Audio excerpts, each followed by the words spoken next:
Hey, comic book community, Long Box Love Affair here from Southern Florida.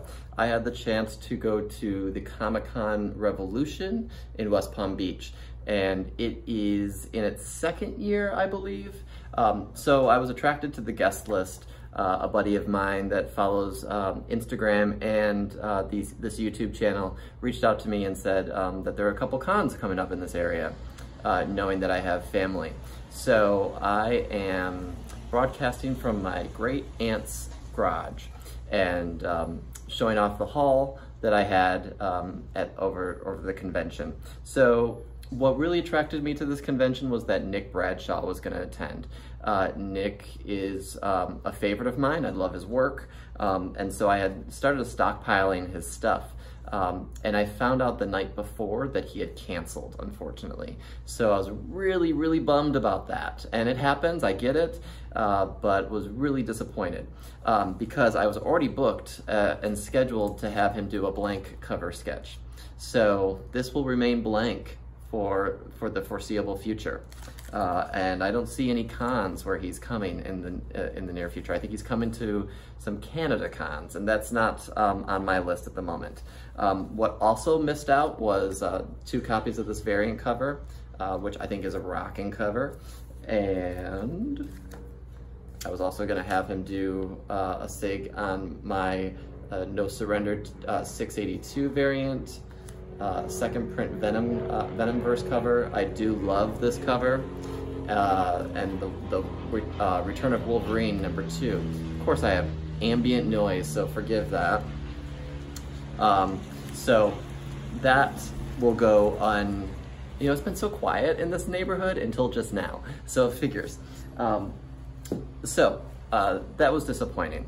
But what I did do instead was there were a couple other artists that I had on my list to have witnessed and signatured series for CGC. So what I did is I got 2 copies of Domino #2 signed by Greg Land, and I bought at a LCS in this area at Phil's Comic Shop. I bought an Old Man Hawkeye. I think it was #1. Yes, a variant cover that Greg Land did for that. And I didn't know about this cover until I saw it in the shop the other day. So I picked that up and got Greg to sign that. So those are in process, as well as I got some books signed by Bog McLeod. I got my 3 copies of New Mutants #1 signed, and then I also had him sign the New Mutants graphic novel. So that is off to get signature series verified. I'm also having Chris Claremont sign that book, as well as Uncanny X-Men 137. I had 2 copies of that. Uncanny 275, 213, and Iron Fist #15. So he was doing a private signing, Chris Claremont. So it was $20 a signature if you're doing it verified through CGC, and it was much cheaper if you didn't care about getting it graded. And I found out about that. CGC announced that like the night before, which I thought was a little shoddy. I wish they had announced that sooner. Revolution Comic-Con. That was it was a fairly decent success. It's a small con right now, so it has potential to grow because they have a huge guest list. Not huge, but decent. Mick Chen was there, Chris Claremont, obviously, Greg Land, McLeod, Donny Cates was even there. But I really don't like Donny Cates' signature. It's too big. So I'm not a fan of grabbing that. But let me show you what I picked up. And I had an interesting focus for this con as it came to be. So there was one large booth that had 50-cent comics, and a lot of them were X-Men. And I have all the X-Men's. What I'm looking for and curious I'm into the newsstands. So what I found for 50 cents, let me make sure I pull these correctly. So I found X-Men 3 for 50 cents, newsstand. X-Men 7, and what I figured I would do is I'd collect the Jim Lee ones because I'm a huge fan of Jim Lee, and to find a newsstand of his stuff, and these are in really decent shape. I'm also a fan of the Will Sportasio stuff. So first print, newsstand. So there were like tons of these in one, and so I would pick them out, and they were all bagged and boarded, so I had to pull them out of the boards or just like unveil it a little bit. So that was a little annoying, but well worth it. And then I found another one, and it's a newsstand in there. You'll have to take my word for it. Not a newsstand, but also just a cool spec book. I bought 3 copies of the first Onslaught, so that's pretty cool. Also not a newsstand, but a variant cover for X-Men. Is this 97? Yep. Apocalypse Kubert cover, I think. Newsstand of New Mutants, annual number 6. Yep. First Shatterstar. So if anyone is interested, there's a pinup by Liefeld in the back, and we got Shatterstar. A little different looking Shatterstar than normal. And then also for 50 cents, the first appearance of Miss Sinister, 214. This is a much better copy than the one I have. I also found some other newsstands at a different booth.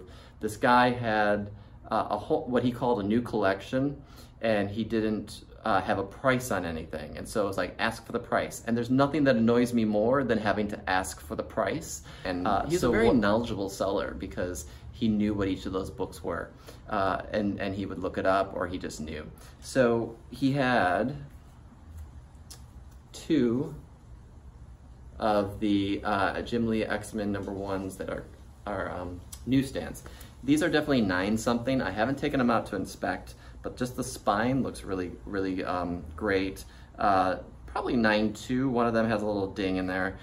Maybe 9.4, 9.6 for one of them. But definitely, these have been on my list to find a newsstand.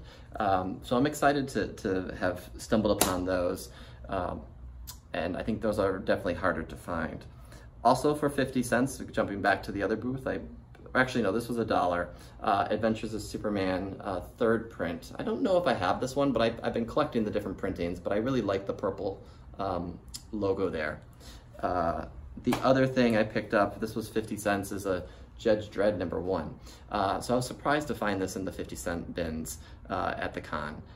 It's beat up, it's not great, but it's a Judge Dredd #1 for $1, or for 50 cents, sorry. So check that out. Not sure how much I paid for this one, but I jumped on the bandwagon. Civil War #2, #3. This is the death of the Incredible Hulk. And some people say it's the pathway to Immortal Hulk, which is gaining a lot of steam lately. So whether this is something to hold on to or shed, I don't know. We'll think about it. For $3, so $1 each, I picked up these next 3 issues, and I picked them up because it's my Jim Lee fetish. So Jim Lee did the covers, and I don't know if these are ratio or just variants or different versions of the same cover, but Wildstorm #1, #2, Cool Grifter, and #3, I don't know who that is, but she looks Soviet. So I'll check that out, and I'll probably read those. Also for $1 is this Andy Kubert variant to Justice League 4. This is a new 52 run. I've always looked to complete and get the variant covers for those different runs. Impulse buy, I got Uncanny Avengers #13 and 14. I saw this, someone posted it on Instagram a while back, and it is a beautiful Stegman cover, so I really enjoy that. I'll probably end up reading those at some point. I did see this zombie Hulk. He got killed before he became immortal. He gets resurrected in the zombie-ish. So this is Avengers 16, and they deal with it in Avengers 17 as well. So this is Uncanny Avengers, I should say. So getting near the end, there was a booth that I ended up spending $5 a piece on these issues. So I picked up 2 What If Conan 13s. This is what if he was in the standard Earth or the Marvel universe. So with him coming to light in Savage Avengers, this will be worthwhile to hold on to potentially. It might be nothing, but it's something that I thought for $5 I can't dispute that. Picked up another copy of a Domino 2 for $5. I slabbed 2 of them with his signature of this convention, so it's just a good book to have. Number 2, under ordered, harder to find. I've sold this book before for like $12 to $15, so it's a harder one to find. I also jumped on the Kid Loki bandwagon for $5.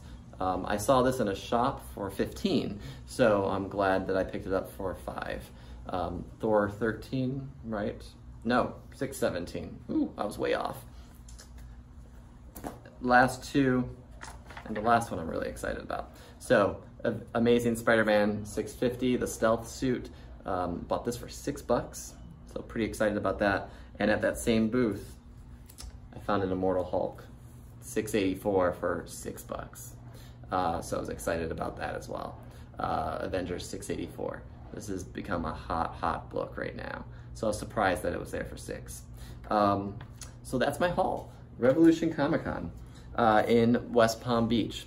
So I did make a stop at 2 LCSs down here before and after the convention. I've been down here for about 6 days. I took a little trip and making it worthwhile. And I'm gonna show those in my next video. It'll be a quick video because I didn't buy too much. So, so stay tuned for that. But thanks for watching. I hope you didn't mind the interruptions. I'm gonna splice this together, so hopefully it's a little bit more seamless, but thanks for sticking around. If you're new to my channel, like, comment, and subscribe. Make sure you get those notices and hit that bell whenever I post new videos, which is usually once every week or two, trying to post those comic hauls. And I'm trying to find some of those old Silver Age comic books. So, yeah. So thanks for watching, everyone. Take care. All right, bye-bye.